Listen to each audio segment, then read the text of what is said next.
NCERT review series में chapter 9 व्यापारी राजा और तीर्थयात्री क्लास 6 हिस्ट्री NCERT हिंदी। दोस्तों मैं यह वीडियो रिकॉर्ड कर रहा हूँ, लेकिन मैं ठीक तरह से कह नहीं सकता हूँ कि वीडियो अपलोड होकर के आप तक पहुँच पाएगा कि नहीं पहुँच पाएगा, क्योंकि हमारे यहाँ पे बहुत ज़्यादा तूफान आ गया है और इलेक्ट्रिक पोल सारे के सारे टूट गए हैं। ऐसे में बहुत कम चांसेस हैं लाइट के भी कि प्रॉपर लाइट मिल पाए, और इंटरनेट भी बहुत अच्छे से काम नहीं कर रहा है। लेकिन मैं इस वीडियो को इस उम्मीद के साथ रिकॉर्ड कर रहा हूँ कि अपलोड करके आप तक समय पर पहुँचा पाऊँगा। इस वीडियो को यहाँ से हम स्टार्ट करते हैं। व्यापार और व्यापारियों के बारे में जानकारी हमने चैप्टर 8 में अभी पिछले कल जो वीडियो आया था उसमें हमने पढ़ा था। अगर आपने वो वीडियो नहीं देखा था तो प्लेलिस्ट में वो वीडियो होगा, वहाँ से जाकर के आप देख लें। उस चैप्टर में हमने पढ़ा था काले पालिशदार बर्तनों के बारे में, और ये जो बर्तन थे खास तौर से इनकी कटोरियाँ और जो थालियाँ थी इस उपमहाद्वीप में अनेक पुरा स्थलों से मिले हुए हैं। अब सवाल ये उठता है कि ये बर्तन ऐसी जगहों पर कैसे पहुँचे होंगे। तो ऐसा अनुमान लगाया जाता था कि ये जहाँ बनते थे वहाँ से व्यापारी इन्हें ले जा करके अलग अलग जगहों पर बेचते थे। कुछ चीज़ों के बारे में यहाँ पे स्पेसिफिकली बताया गया है विशेष रूप से, वो हमारे लिए इम्पोर्टेंट है। दक्षिण भारत में सोना, मसाले, खास तौर पर तैयार की गई काली मिर्च, कीमती पत्थरों के लिए प्रसिद्ध था।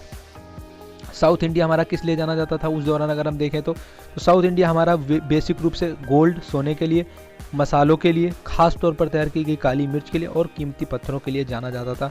काली मिर्च की रोमन साम्राज्य में इतनी मांग थी कि उसे काले सोने के नाम से बुनाते थे। इसका एक और नाम यवनप्री भी इसीलिए कहते हैं क्योंकि वो जो रोमन लोग थे उनको बहुत ज़्यादा पसंद थी। व्यापारी इन सामानों को समुद्री जहाज़ों और सड़क के रास्ते से रोम पहुंचाते थे। दक्षिण भारत में अनेक रोमन सोने के सिक्के मिले हैं। इससे यह अंदाज़ा लगाया जाता है कि उन दिनों रोम के साथ साउथ इंडिया का व्यापार क्या था, बहुत अच्छा था। तो दक्षिण भारत हमारा किस चीज़ों के लिए जाना जाता था? सोने के लिए, विशेष रूप से तैयार की गई काली मिर्च के लिए, कीमती पत्थरों के लिए, इस तरीके से। और हमारा जो रोम के साथ व्यापार था वो व्यापार बहुत अच्छा था साउथ इंडिया के साथ में। समुद्र तटों से लगे हुए राज्य, इस उपमहाद्वीप के दक्षिणी भाग में तटीय प्रदेश है। इनमें से बहुत से पहाड़, पठार, नदी के मैदान हैं। नदियों के मैदानी इलाकों में कावेरी नदी का मैदान सबसे ज़्यादा उपजाऊ है। मैदानी इलाकों या तटीय इलाकों के सरदारों और राजाओं के पास धीरे धीरे काफ़ी संपत्ति और शक्ति हो गई। संगम कविताओं में मुवेनदार की चर्चा मिलती है। यह एक तमिल शब्द है जिसका अर्थ है तीन मुखिया। तो मुवेनदार शब्द का क्या अर्थ है? इस शब्द का अर्थ है तीन मुखिया। इसका प्रयोग तीन शासक परिवारों के मुखियाओं के लिए किया गया है। और ये कौन कौन से थे? ये थे चोल, चेर और पांड्य, जो करीब 2300 साल पहले दक्षिण भारत में काफ़ी शक्तिशाली माने जाते थे। इन तीनों मुखियाओं ने अपने दो दो सत्ता के केंद्र बनाए हुए थे। इनमें से एक तटीय हिस्से में था, दूसरा अंदरूनी हिस्से में था। इसके बारे में अगर आप कभी विचार करेंगे तो आप बहुत अच्छे से समझ जाएंगे। जैसे हमारे यहाँ पे अगर हम वर्तमान इंडिया में देखें तो जैसे जो हमारे पोर्ट कैपिटल्स में अगर हम देखें तो हमारे लिए कलकत्ता और बम्बई आज भी कितना ज़्यादा इंपॉर्टेंस रखते हैं, जबकि हमारी जो राजधानी कौन सी है? तो हमारी राजधानी है दिल्ली। वैसे ही इन राजाओं में भी जो चोल, चेर और पांड्य थे, जिन्हें मुवेनदार कहा गया है, तीन जो मुखिया थे, तो इन लोगों ने दो राजधानियाँ बनाई हुई थी। एक इनकी तटीय राजधानी थी, पोर्ट राजधानी थी, और दूसरी इनकी बेसिक राजधानी थी जिसपे ये जहाँ से ये शासन करते थे। इस तरह 6 केंद्रों में बहुत महत्वपूर्ण जो एक्टिविटी होती थी वो होती थी। चोलों का पत्तन पुहार या कावेरी पट्टनम, दूसरा पांड्यों की राजधानी मदुरै। तो चोलों का एक पत्तन था, पुहार था, उसका क्या नाम था? कावेरी पट्टनम। और पांड्यों की राजधानी कौन सी थी? मदुरै थी। ये मुखिया लोगों से नियमित कर के बजाय उपहारों की मांग करते थे। कभी कभी ये सैनिक अभियानों पर भी निकल पड़ते थे और आसपास के इलाकों से शुल्क वसूल कर लाते थे। इनमें से कुछ धन वो सिपाहियों के बांटते थे, बाकी वो आपस में बांट लिया करते थे। लगभग 200 वर्ष बाद पश्चिम भारत में सातवाहन नामक एक राजवंश का प्रभाव बढ़ा। सातवाहनों का सबसे प्रमुख राजा था कौन था? गौतमी पुत्र श्री सातकर्णी। उसके बारे में हमें उसकी माँ गौतमी बालश्री द्वारा दान किए गए एक अभिलेख से पता चलता है, और वह अन्य सभी सातवाहन शासक दक्षिणापथ के स्वामी कहे जाते थे। दक्षिणापथ के शाब्दिक अर्थ है दक्षिण की ओर जाने वाला रास्ता। पूरे दक्षिणी क्षेत्र के लिए भी यही नाम प्रचलित था। श्री सातकर्णी ने पूर्वी, पश्चिमी तथा दक्षिणी तटों पर अपनी सेनाएं भेजी। तो जो राजवंश एक चोल, चेर, पांड्य के बाद में आया सत्ता में वो था सातवाहन राजवंश, और ये दक्षिणापथ के स्वामी कहे जाते थे। और इनमें से जो गौतमी पुत्र सातकर्णी था वो हमारे लिए बहुत इंपॉर्टेंट है। उस समय जो रेशम मार्ग थे, चूंकि व्यापार के माध्यम, व्यापार ही एकमात्र तरीका था राजाओं को कर वसूलने का और अपने आप को आर्थिक रूप से मजबूत बनाने का। ऐसे में जो सिल्क रूट थे, रेशम मार्ग थे, वो बहुत इंपॉर्टेंट थे, क्योंकि इन्हीं के माध्यम से क्या होता था? व्यापार होता था। तो करीब 2000 साल पहले रोम के शासकों और धनी लोगों के बीच रेशम के कपड़े पहनना एक फैशन बन गया। इनकी कीमत बहुत ज़्यादा होती थी क्योंकि चीन से लाने में दुर्गम पहाड़ी रेगिस्तानी रास्तों जाना पड़ता था। यही नहीं, रास्ते के आसपास के लोग व्यापारियों से यात्रा शुल्क भी मांगते थे। तो सिल्क रूट पर कौन कौन नियंत्रण करता था, ये हमारे लिए जानना बहुत जरूरी है। सिल्क रूट पर नियंत्रण रखने वाले शासकों में सबसे प्रसिद्ध कौन था, तो वो थे कुषाण। कुषाण जो थे उन्होंने सिल्क रूट पर सबसे ज़्यादा नियंत्रण रखा। करीब 2000 साल पहले मध्य एशिया तथा पश्चिमोत्तर भारत में इनका शासन था। पेशावर और मथुरा इनकी दो प्रमुख शक्तिशाली केंद्र थे। तो कुषाण थे और कुषाणों के दो शक्तिशाली केंद्र कौन कौन से थे, पेशावर जो वर्तमान पाकिस्तान में और मथुरा जो वर्तमान उत्तर प्रदेश में है वो। तक्षशिला भी इनके राज्य का हिस्सा था। तो जो तक्षशिला था वो किसका, कुषाणों के राज्य का हिस्सा था। इनके शासनकाल में ही सिल्क रूट की एक शाखा मध्य एशिया से होकर सिंधु नदी के मुहाने के पत्तनों तक जाती थी। फिर वहां से जहाजों द्वारा रेशम पश्चिम की ओर रोमन साम्राज्य तक पहुंचता था। इस उपमहाद्वीप में सबसे पहले सोने के सिक्के जारी करने वाले शासकों में कौन थे, तो कुषाण थे। तो सबसे पहले भारतीय उपमहाद्वीप में सोने के सिक्के किसने जारी किए, कुषाणों ने जारी किए, और इनके रेशम मार्ग के थ्रू ही जाता था रेशम जो पहुंचता था सिंधु नदी के मुहाने पर। बौद्ध धर्म की अगर हम प्रसार की बात करें तो कुषाणों का जो सबसे प्रसिद्ध राजा था वह था कनिष्क। उसने करीब 1900 साल पहले शासन किया। उसने एक बौद्ध परिषद का गठन किया जिसमें एकत्र होकर विद्वानों ने महत्वपूर्ण विषयों पर विचार विमर्श किया। बुद्ध की जीवनी, बुद्ध चरित्र की रचनाकार आशुघोष कनिष्क के दरबार में रहते थे। बहुत इंपॉर्टेंट फैक्ट है। तो बौद्धिस्ट था। इसके समय में जो कनिष्क थे, बुद्ध चरित्र जिन्होंने लिखा है, वो भी इसके समय में रहते थे और इसके समय में एक बौद्ध परिषद का गठन भी किया गया। इस समय बौद्ध धर्म की एक नई धारा महायान का विकास हुआ। आप देखिए कनिष्क के समय में क्या हुआ, एक तो बुद्ध चरित्र, इसके जो बुद्ध चरित्र के रचनाकार सुघोष है वो वहाँ पे रहे। दूसरे क्या हुआ कि जो बौद्ध धर्म की एक नई धारा है महायान, हीनयान और महायान जो दो धाराएं थी, उसमें से जो महायान धारा थी उसका विकास किसके समय में हुआ, तो कनिष्क के समय में हुआ।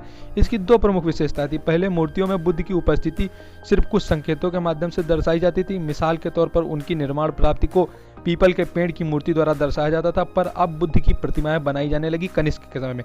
इसमें से अधिकांश मथुरा में तो कुछ तक्षशिला में बनाई गई, और तक्षशिला और मथुरा आप जानते हैं कि बहुत बड़े केंद्र थे उस समय संस्कृत और सभ्यता के धर्म के।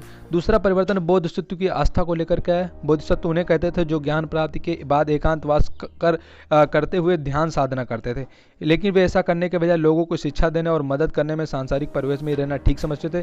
धीरे धीरे बोधिसत्व की पूजा काफ़ी लोकप्रिय हो गई और पूरे मध्य एशिया, चीन और बाद में कोरिया तथा जापान तक में भी फैल गई। आज भी हम देखते हैं तो कोरिया और जापान, यहाँ पर जो बौद्ध धर्म है वो काफ़ी हद तक प्रचलित है और काफ़ी हद तक लोग उसको मानते भी हैं। बौद्ध धर्म का प्रसार पश्चिमी और दक्षिण भारत में हुआ, जहाँ बौद्ध भिक्षुओं को रहने के लिए पहाड़ों में दर्जनों गुफाएं खोदी गईं। तो ये कुछ इंपॉर्टेंट चीज़ें थी। बौद्ध धर्म इसके अलावा श्रीलंका में, म्यांमार में, थाईलैंड में, इंडोनेशिया में, इस तरीके से पूरे दक्षिण पूर्व एशिया में क्या हुआ, फैल गया। अभी देखिए बुद्ध की यहाँ पर दो प्रतिमाएं भी दिखाई गई हैं और दोनों प्रतिमाओं में कुछ अंतर भी स्पष्ट तौर से झलक रहे हैं। इसमें से एक मथुरा कला शैली है, दूसरी गांधार कला शैली है। इसके बारे में भी हम आगे चैप्टर में पढ़ेंगे। थेरवाद नामक बौद्ध धर्म का आरंभिक रूप इन क्षेत्रों में काफ़ी हद तक प्रचलित था। कार्ले की गुफा महाराष्ट्र में। तो तीर्थयात्रियों की तमाम सारी जिज्ञासाएं हुआ करती थी जिसको लेकर के वो निकल पड़ते थे।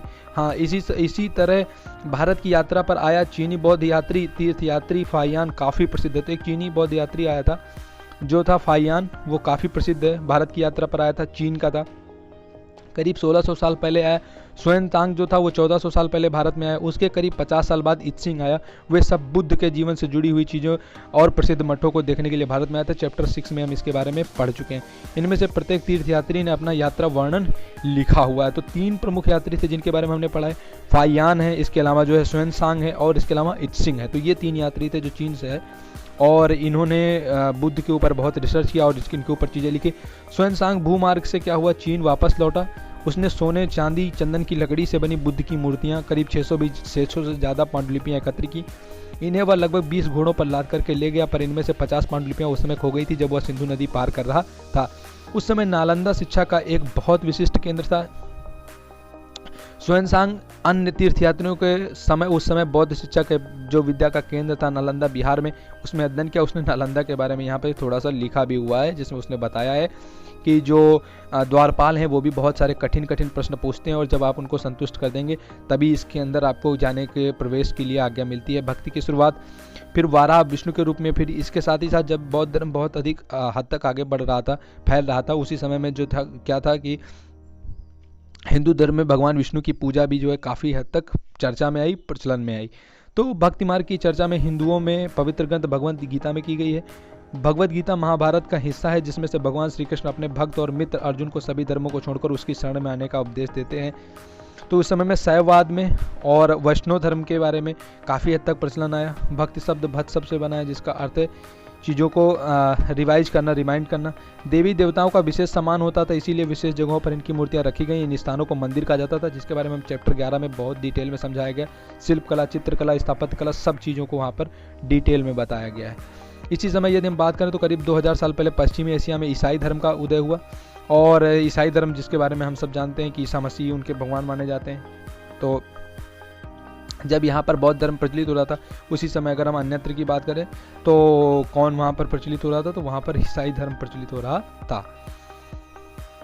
अब अगर हम बात करें यहाँ पर तो मैचिंग की हम बात कर लेते हैं। तो जो दक्षिणा पथ के स्वामी थे किन्हें कहा गया, तो जो सातवाहन शासक थे उन्हें क्या कहा गया, तो उन्हें दक्षिणा पथ के स्वामी कहा गया है। चेल चोर पांडे जो थे इन्हें क्या गया, तो उन्हें मुवेंदार कहा गया है। अश्वघोष ने क्या लिखा, तो अश्वघोष की रचना क्या है, बुद्ध चरित्र। बोधिसत्व कौन थे, तो बोधिसत्व थे महायान बौद्ध धर्म से रिलेटेड। और सोएनसांग कौन थे, चीनी यात्री थे। एक बार फिर से देख लेते हैं। दक्षिणापथ के स्वामी किसे कहा गया, सातवाहन शासकों को। मुवेंदार का अर्थ होता था चेल चोर पांडे तीनों मुखिया। अश्वघोष किसने लिखा, अश्वघोष बुद्ध चरित्र किसने लिखा, अश्वघोष ने। बोधिसत्व क्या है, महायान बौद्ध धर्म से संबंधित है। और जो सोएनसांग है ये कहाँ के यात्री थे, तो ये चीनी यात्री थे। कुछ नए वर्ड हमको सीखने को मिले हैं, व्यापारी, मुवेंदार, रास्ताया मार्ग, रेशम, कुषाण, महायान, बोधिसत्व, थेरवाद, तीर्थयात्री और भक्ति। दक्षिण भारत में जो बौद्ध धर्म था वो किस रूप में बहुत प्रचलित था, थेरवाद के रूप में बहुत प्रचलित था। कुछ महत्वपूर्ण तिथियों के बारे में देख लेते हैं। रेशम बनाने की कला की खोज लगभग 7000 साल पहले। चेल चोर पांडे सब कब थे, तो लगभग 2300 साल पहले। रोमन साम्राज्य में रेशम की बढ़ती मांग लगभग 2000 साल पहले। कुषाण शासक कनिष्क लगभग 1900 साल पहले। फाहियान का भारत आगमन लगभग 1600 वर्ष पहले। सोएनसांग का भारत यात्रा अपार की शिव स्तुति की रचना करीब 1400 साल पहले। तो यह था NCERT हिस्ट्री का चैप्टर, जिसमें हमने बहुत इंपॉर्टेंट फैक्ट पे बात की। आप सब इस चैप्टर को देख करके अच्छे से तैयार कर लीजिए। थोड़ी देर में हम इससे जुड़े हुए प्रश्नों को हल करेंगे अगर सब कुछ ठीक रहता है तो। Thank you so much.